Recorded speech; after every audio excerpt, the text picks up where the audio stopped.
ఒకటి సామ్యుయేలు 21వ అధ్యాయము. దావీదు నోబులో యాజకుడైన అహిమెలెకు నొద్దకు వచ్చెను.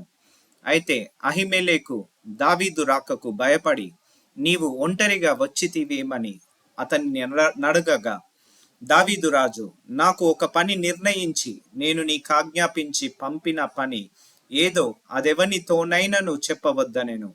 నేను నా పనివారిని ఒకానొక చోటికి వెళ్ళ నిర్ణయించి తిని, నీ యొద్ద ఏమియున్నది?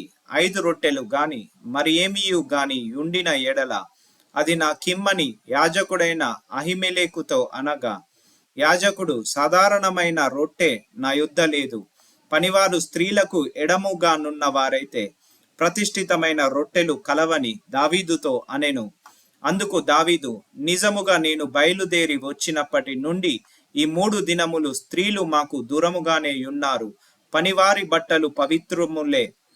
ఒకవేళ మేము చేయు కార్యము అపవిత్రమైన ఎడలనేమి, రాజాజ్ఞను బట్టి అది అపవిత్రమగును ఎంచతగును అని యాజకునితో అనెను. అంతటా యెహోవా సన్నిధి నుండి తీసివేయబడిన సన్నిధి రొట్టెలు తప్ప అక్కడ వేరు రొట్టెలు లేకపోగా, వెచ్చని రొట్టెలు 1000 దినమందు తీసివేయబడిన ప్రతిష్ఠితమైన రొట్టెలను యాజకుడు అతనికిచ్చెను.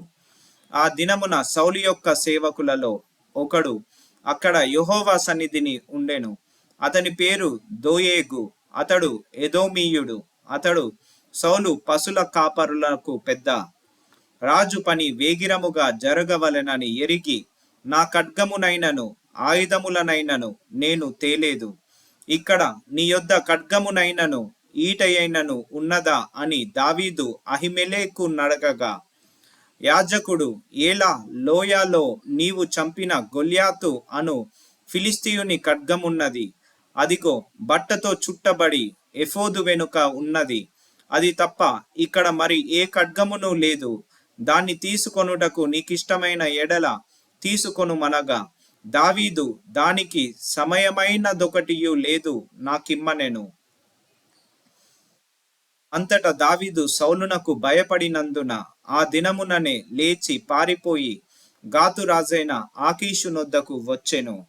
ఆకీషు సేవకులు, ఈ దావీదు ఆ దేశపు రాజు కాడా? వారు నాట్యమాడుచు గాన ప్రతిగానములు చేయుచు సౌలు 1000 కొలది హతము చేసెననియు, దావీదు 10,000 కొలది హతము చేసెననియు పాడిన పాటలు ఇతని గూర్చినవే గదా అని అతనిని బట్టి రాజుతో మాట్లాడగా, దావీదు ఈ మాటలు తన మనస్సులో నుంచుకొని గాతు రాజైన ఆకీషునకు బహు భయపడెను. కాబట్టి దావీదు వారి ఎదుట తన చర్య మార్చుకొని వెర్రివాని వలె నటించుచు ద్వారపు తలుపులు మీద గీతలు గీయుచు ఉమ్మి తన గడ్డము మీదికి కారనిచ్చుచు నుండెను.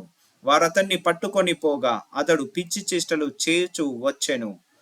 కావున ఆకీషు రాజు, మీరు చూచితిరి గదా, వానికి పిచ్చి పట్టినది. నా యొద్దకు వీణ్ణి నెందుకు తీసుకొని వచ్చితిరి? పిచ్చి చేష్టలు చేయు వారితో నాకేమి పని? నా సన్నిధిని పిచ్చి చేష్టలు చేయుటకు విని తీసుకొని వచ్చితిరేమో. వీడు నా నగరిలోనికి రాతగునా అని తన సేవకులతో అనెను.